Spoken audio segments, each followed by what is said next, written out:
Finally, no more baggage. Starting today, I'm living with my parents at my place. As soon as my parents passed away, my husband, Matthew, who had our family home demolished, spat this out to me, who stood dumbfounded in front of where our home used to be. What are you talking about? Have you lost your mind? Come to our house quickly with the inheritance. I couldn't help but burst into laughter at his words. I see. So that's what this was about. What? Why are you laughing? Don't you guys know? Know what? Matthew, along with his parents, John and Elizabeth, looked at me, puzzled by my laughter. I then told the three of them the truth. My name is Michelle Naxon.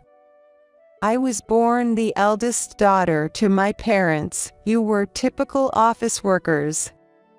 I have one brother. We were a very ordinary family. At 29, I married Matthew, and we had 2 kids. While working, I struggled with raising children, and before I knew it, I was already 55. My son, Sean, and daughter, Ava, had grown up and become respectable working adults. Now, they each live alone and seem to be struggling with their new jobs. It's time for me and my husband to slow down. It's been an ordinary life, but a happy one. I always thought we'd continue to age like this. But that ordinary life changed completely one winter's day. My father was suddenly taken from us in an accident. He was only 72. The whole family was engulfed in grief. It affected especially my mother, Susan, who was so depressed she couldn't eat. Mom, I feel you, but you have to eat. I kept telling her that. I know, but I just don't have the appetite. I feel tightness in my chest. Michael and I thought it was just her grief. But within half a month, she rapidly lost weight. Worried, I took her to the hospital. Cancer. I was shocked when the doctor diagnosed her. It was too advanced for surgery, and she had about a year left.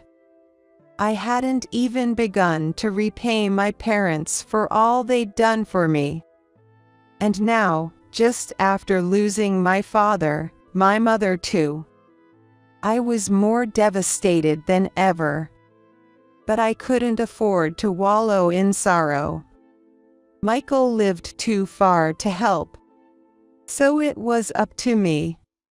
I immediately told Matthew that I wanted to live with my mother. She shouldn't be alone, both emotionally and physically, in her condition. But Matthew's reaction was not what I expected. What? We just finished dealing with one funeral. And now I have to be bothered with your mother too? He sighed in annoyance.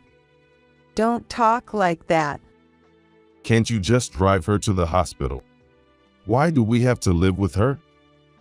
She'll feel lonely. If it's too much, maybe I can just stay with her at her place for a while. I suggested that to him. Then Matthew snapped. What? And who's gonna cook for me then? I'll still come over to cook. What about cleaning? Laundry? Who's going to take care of that? I fell silent. I wanted to do everything I could, but I couldn't be in 2 places at once.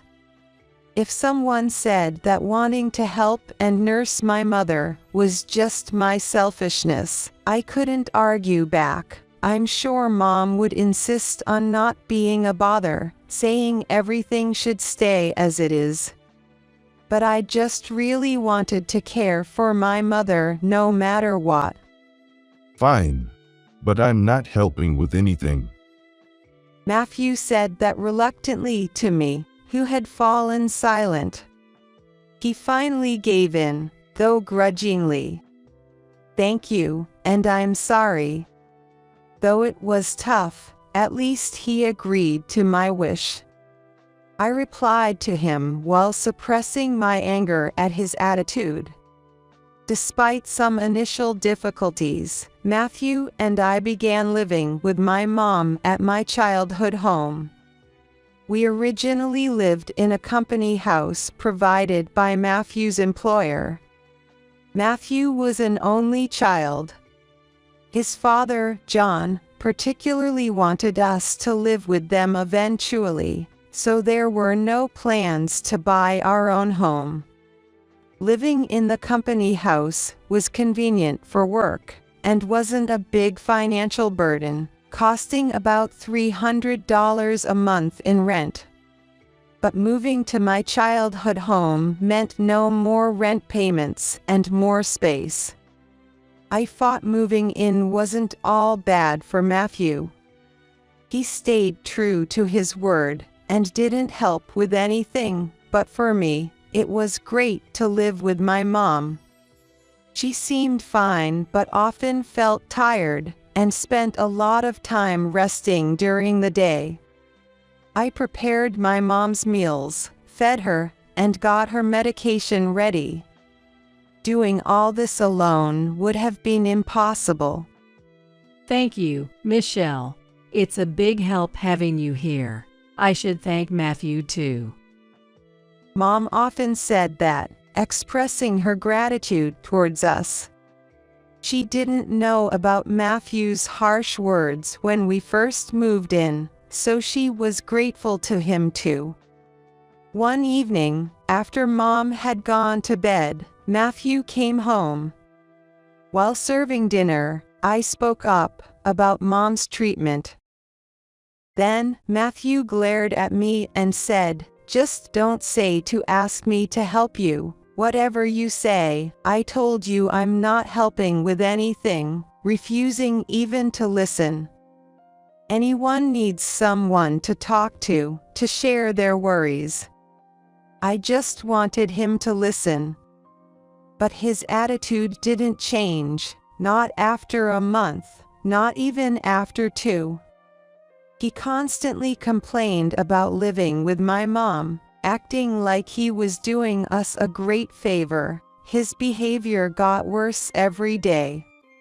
But I couldn't say anything to him. I was stressed, worrying about Mom, and trying to be considerate of Matthew. Then, as Mom's 1-year prognosis approached, her condition worsened rapidly, and she was hospitalized. 3 days later, she passed away. Though I had been preparing myself, it hit me hard. My brother Michael's family and my kids, Sean and Ava, came quickly to help. You'd expect your husband to be there for you at such times, but Matthew was in a corner laughing with his parents, John and Elizabeth, not helping with the funeral at all.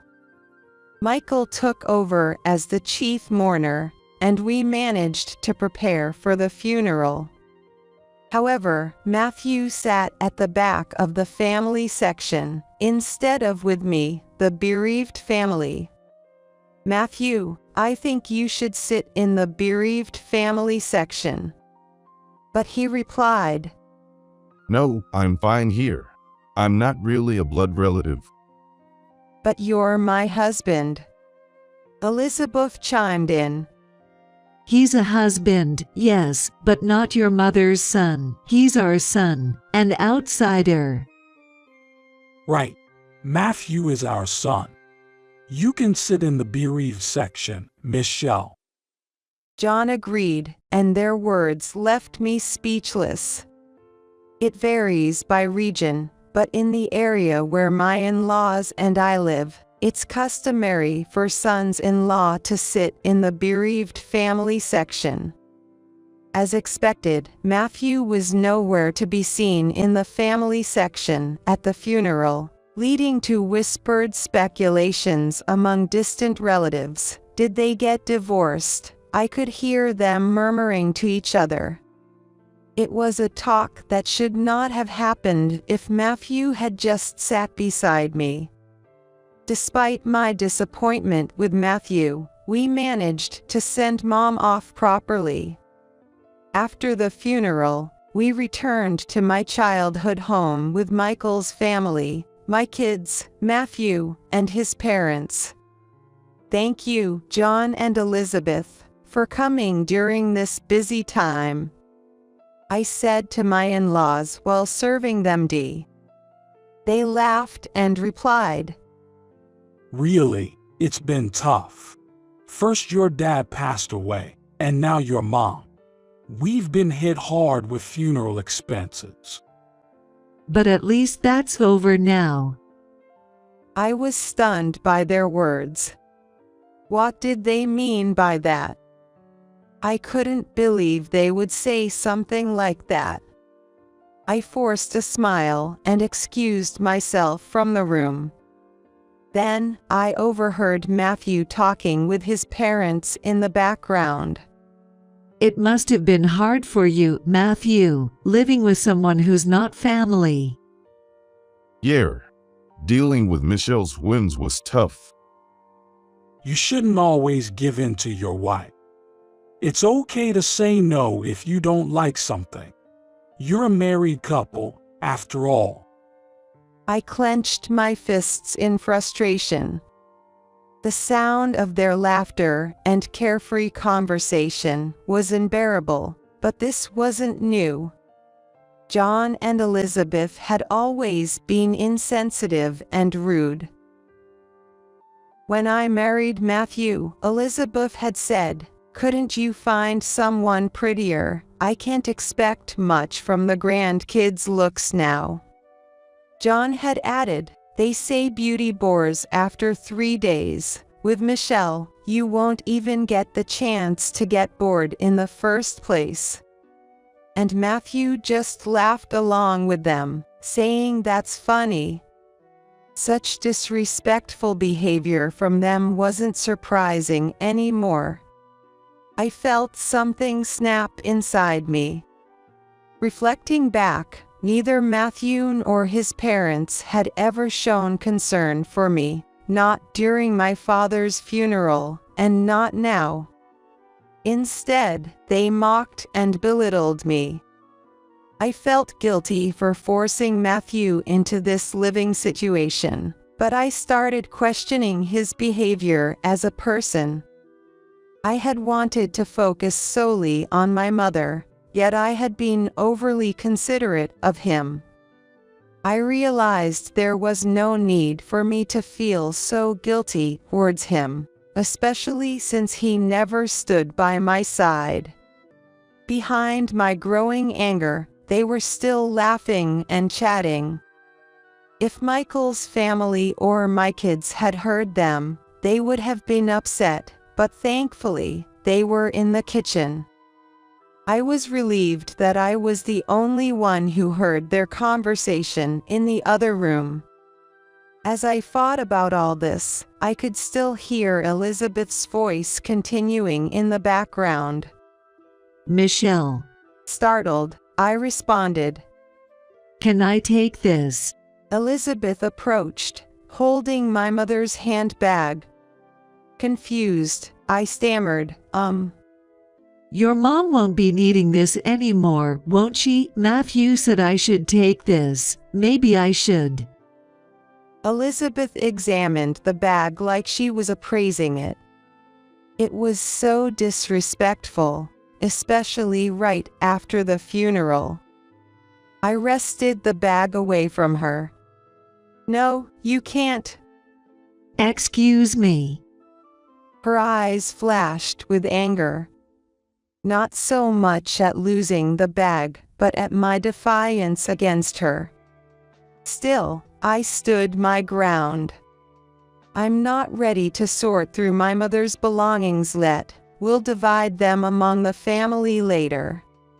Elizabeth turned bright red with rage.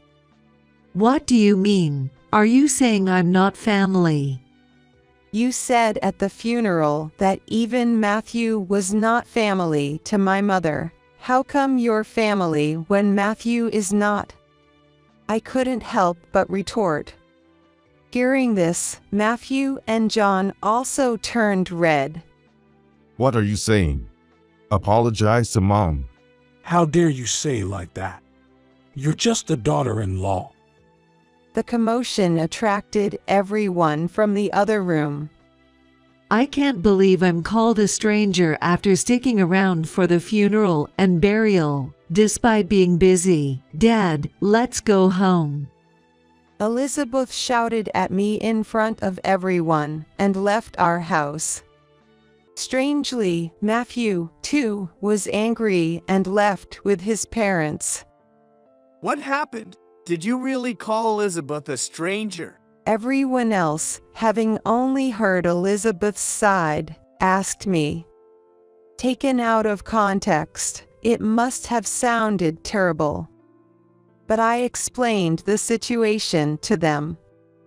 Not one person blamed me. Both Grandma and Grandpa should be more considerate. It's the same with Dad. Their family has always been like that. The kids sided with me, but I couldn't forgive those three. Matthew didn't come home for a while after that. I didn't contact him either. I didn't think I should apologize, nor did I feel I could forgive him. But I knew things couldn't stay that way forever. Then, one day, Matthew came home. Welcome back. Seeing his face reignited my anger, but I suppressed it and greeted him. Then he said, It's been tough, hasn't it? His brusque words, but his attempt at showing concern, surprised me. Why don't you take the kids and go on a trip? It'll be a good change of scenery.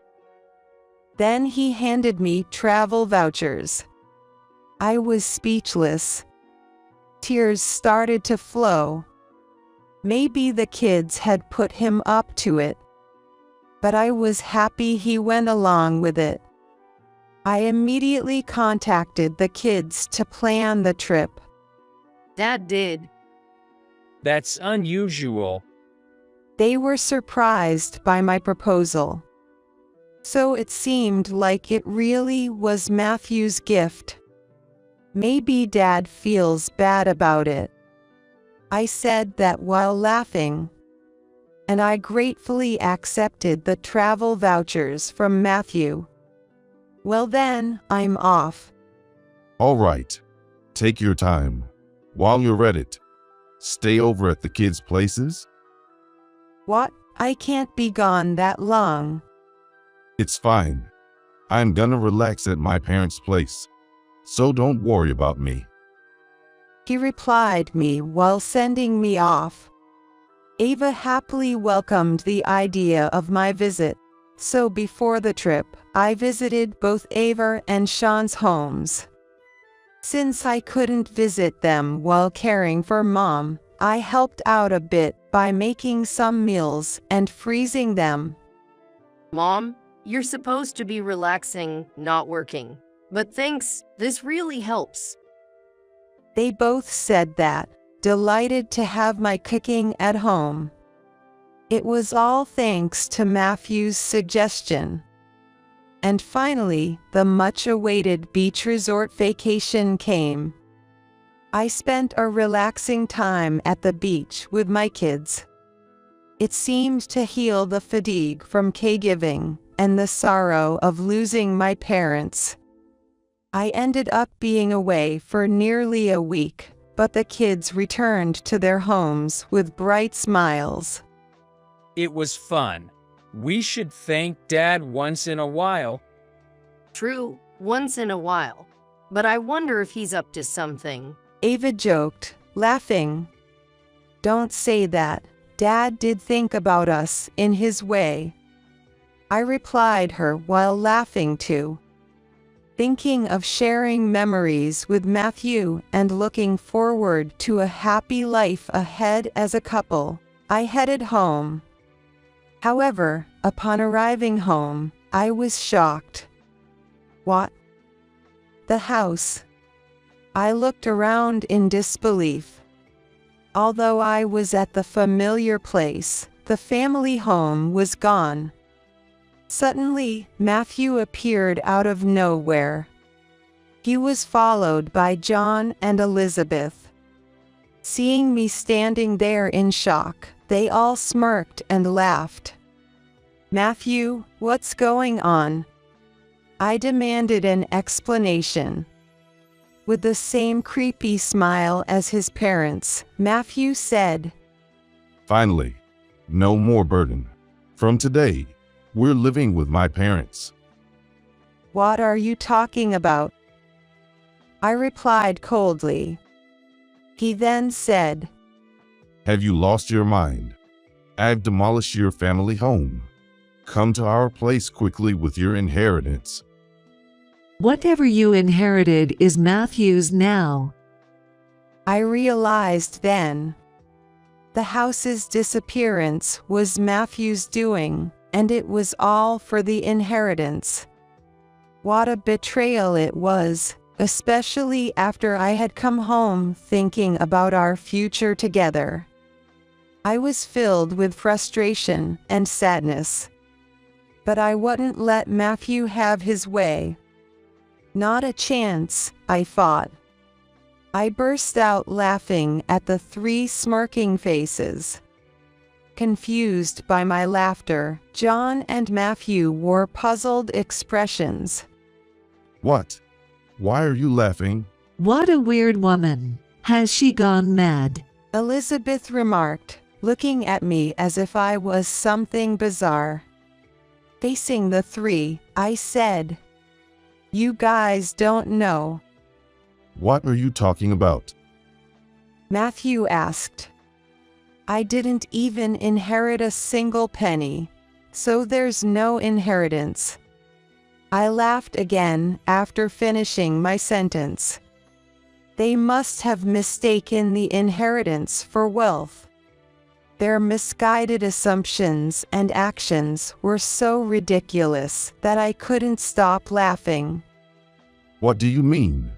Explain yourself. Matthew demanded. But I remained silent. I saw no need to explain anything to them.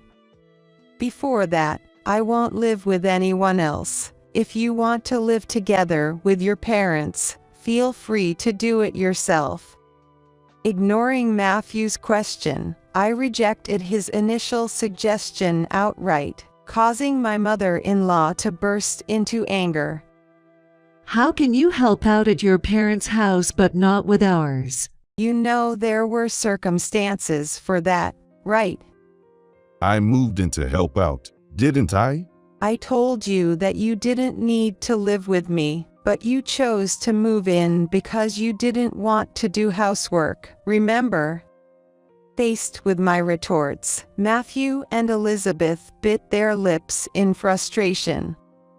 And how dare you demolish our family home without permission? There's a right and a wrong way to do things. I shouted at the three of them right there and then. And I left the scene. Behind me, I heard Matthew's voice calling, "Where are you going?" But I didn't look back. I had to find a place to sleep that night, and I really didn't want to see Matthew's face. I immediately consulted a lawyer. Demolishing a house can't be that easy. The house was still in my mother's name. I was wondering who did the demolition when an unbelievable truth came to light. Matthew and John had demolished it themselves. John, who worked in demolition, had called in favors from friends and even rented heavy machinery, They were thoroughly prepared. Moreover, they had given me a travel voucher just to get me out of the house. I was on the verge of tears, feeling pathetic for being deceived and furious at the same time. Is there any way to punish all three of them? I asked my lawyer through tears. He smiled kindly and said, Matthew can be charged with property destruction for demolishing the house that was in your mother's name, and you can claim damages. I nodded at his words. The lawyer immediately started the proceedings. A few days later, Matthew called me in a fury. What's this notice of claim? Oh, did it arrive? You destroyed our precious house. You need to compensate for it. Compensate? I said we were moving into my family's home. We demolished a house nobody was going to live in. You should be thanking us, not asking for compensation. Get your inheritance and come back to our place. Matthew said arrogantly. Thank you for demolishing it without permission. Don't make me laugh, and get your inheritance and come home. There's no inheritance because I didn't inherit anything. I shouted back over the phone. Matthew fell silent, not knowing how to respond. He was taken aback by my yelling, something I rarely do. The reason I laughed when the house was demolished was exactly this. I had a year to spend with my mother. Of course, we talked about inheritance. I told her, I don't need anything. Give it all to Michael. So, all the cash and assets went to my brother, Michael. He said that I should have the house. He lived far away and couldn't manage it. If I didn't live there, it could be rented out. That's why I was supposed to inherit the house. Anyway, either you and John restore our family home to its original state, or pay the amount stated in the claim. That amount? I'm considering a settlement, but if you can't pay, I'll file a report and sue you, I said firmly. I didn't think you'd get so angry. Of course I'd get angry. Matthew started making excuses. He seemed to think that as long as our family home was there, he couldn't live with his own parents. John, especially, had always wanted to live with us. He really liked Sean and wanted to live with him. Matthew was the one who refused to move in previously, citing it was difficult to commute. But unbeknownst to them, John and Elizabeth thought I was the one against it. They thought destroying my family home and taking the inheritance would force me to move in with them. But now, knowing all this, I just couldn't forgive them. So please, cut me some slack. I didn't mean any harm. Dad's sorry too. If you're really sorry, then you'll agree to the settlement. I said this and hung up the phone. Matthew kept calling and texting, apologizing over and over. If you're really sorry, then just pay up. I pushed him away. I knew my childhood home couldn't be brought back, but this was the only way I could deal with my feelings. Afterward, I stayed at Ava's house. Michael's family and even my kids knew about everything. Despite his anger about our house being destroyed, Michael said, I won't interfere, but I'll help if you need it. Do what you think is best, Michelle. Everyone condemned Matthew's actions and supported me. A month passed without any compensation or damages paid. I didn't hear anything from Matthew during this time. I couldn't impose on Ava forever. I wanted to get the money and at least sort out a place for me to live. But contrary to my wishes, something unbelievable happened. It all started with a casual comment from Ava. Hey, this apron looks like Grandma's. Ava showed me her smartphone screen as she muttered this. Looking at the screen, my eyes widened in shock. It was a listing on a flea market app. The apron she pointed out was the one I had made for my mom, a one-of-a-kind item. What do you mean? This is Grandma's apron. I made it, so I know it. What? Ava quickly started checking other listings. The seller seemed to be new, with no transactions or ratings let. There were about 30 items listed, and to my shock, all belonged to my mother. I immediately realized it was Matthew's doing. He was the only one who could have taken these things from our demolished home. I called him right away. What's this about the app? App. Matthew replied, sounding annoyed. Thinking he was playing dumb, I was furious. Don't play dumb. You're selling Mom's stuff without permission. Take down those listings right now. But Matthew sounded panicked. What? No, it's not me. Who else could it be? I'm coming over to get everything back. I hung up and headed to my in-laws' house with Ava. Where are Mom's belongings? As soon as we arrived at my in-laws' house, I called out for Matthew. Confronting him right at the entrance, we faced each other. I don't know anything about it. Tell the truth, Dad. Ava joined in, supporting me. Matthew was flustered. Just then, John and Elizabeth appeared, realizing we were there. So, Ava, you're here. Elizabeth smiled happily upon seeing Ava. But Ava, clearly angry, confronted her. Grandma, tell Dad to tell the truth. The truth. It looks like Dad is selling the stuff Grandma left behind when she passed away recently. Elizabeth burst out laughing at Ava's words.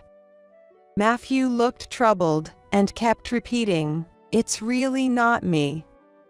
Then Elizabeth said loudly, Matthew's selling them. It can't be. But Because I'm the one selling them. Hearing those words, I felt a chill run through me. Matthew must have known. He looked at Elizabeth with a face that screamed, "This is bad." Despite Ava's shocked expression, Elizabeth remained cheerfully oblivious. What do you mean? It's a lot of work, you know, packing carefully, taking good photos. Elizabeth talked about the app as if selling stolen items was a fun hobby. I had to restrain myself from lashing out. cancel the listings. Those aren't yours to sell. Ava, red-faced and teary, pleaded with Elizabeth. But Elizabeth seemed annoyed. What's the big deal? I found a fun hobby. I use what I can and sell the rest for a little extra cash. It's good for preventing dementia too.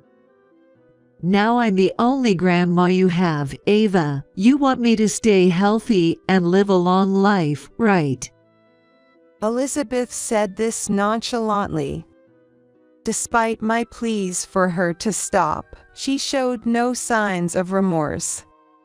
If talking won't work, then I had no choice but to take action. Let's go, Ava. But Come on. I pulled her away, and we headed straight to the police station. I hadn't planned to report the house demolition, but theft was a different story. I explained everything to the police, including the unauthorized sale of my mom's belongings. They acted quickly, and the app suspended Elizabeth's account. The items wouldn't be sold anymore. Finally, some relief. On the way back from the police station, I called Matthew. "I had your mom's account stopped. You knew about it, right? That makes you an accomplice." No, Also, I've filed a report with the police. Please cooperate with the investigation. Matthew became frantic at my words. What? We're family, aren't we?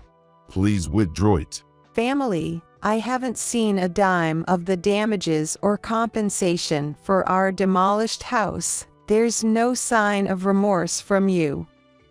Matthew was at a loss for words against my anger. But I wasn't heartless. Despite everything, I did have a history with Matthew. With a sigh, I continued.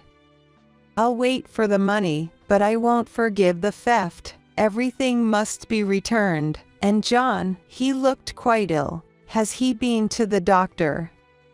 Huh? Just passing the message. I'm not heartless, you know. With that, I hung up. I had just seen John.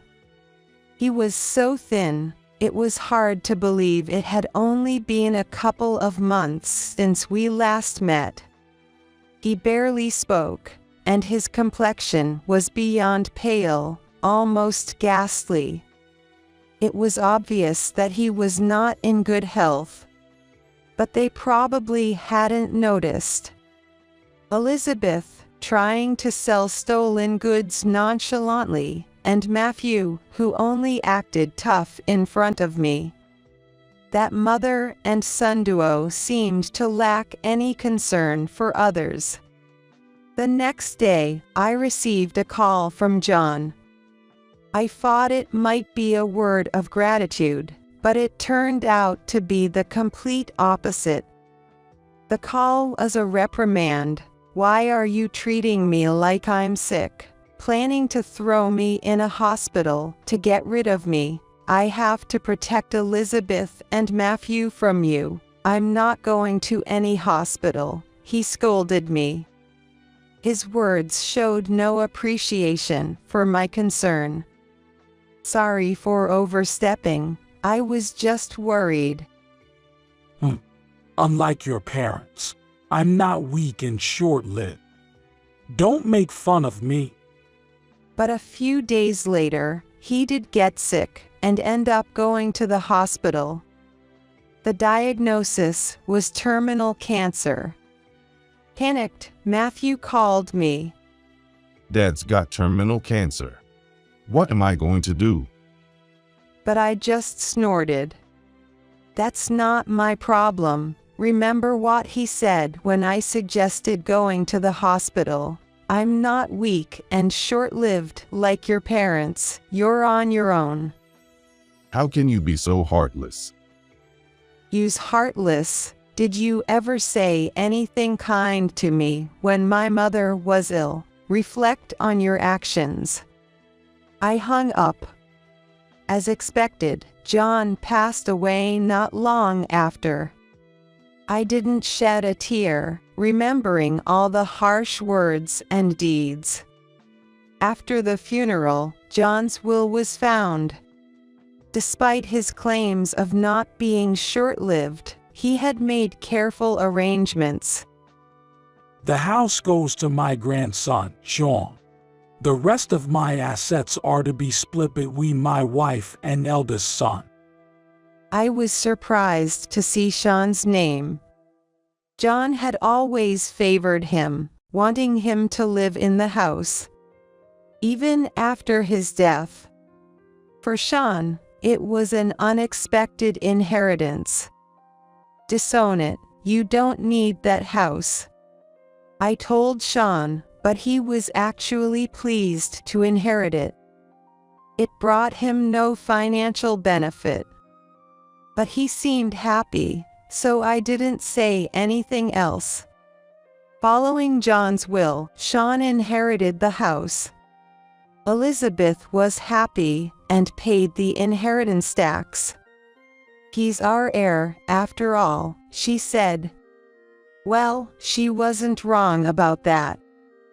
I felt a bit down, as if Sean had been taken away from me, but then something unbelievable happened. Come to our house?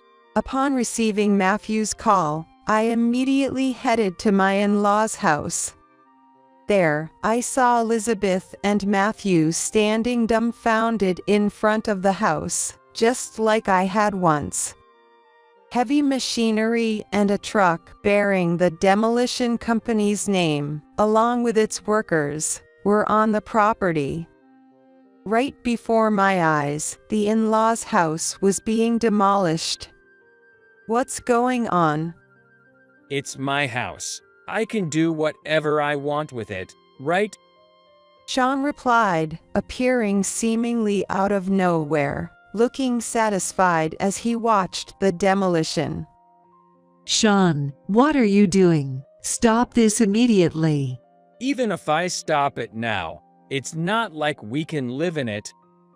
Sean, how could you do this? Elizabeth and Matthew pleaded with him, crying. But Sean just laughed. Did you forget what Grandpa and Dad did to Mom? Sean. And Grandma, did you ever apologize for the terrible things you did to her? His smile vanished, replaced by a sharp glare directed at Elizabeth and Matthew. With his sharp gaze, the two of them fell to their knees. The heavy machinery continued to tear down the house amidst the loud noise. This sight finally brought me some relief. Later, Matthew paid the damages and compensation using the inherited assets. It seemed Sean had recovered the stolen items Elizabeth had taken from my mother, and they were safely returned to me.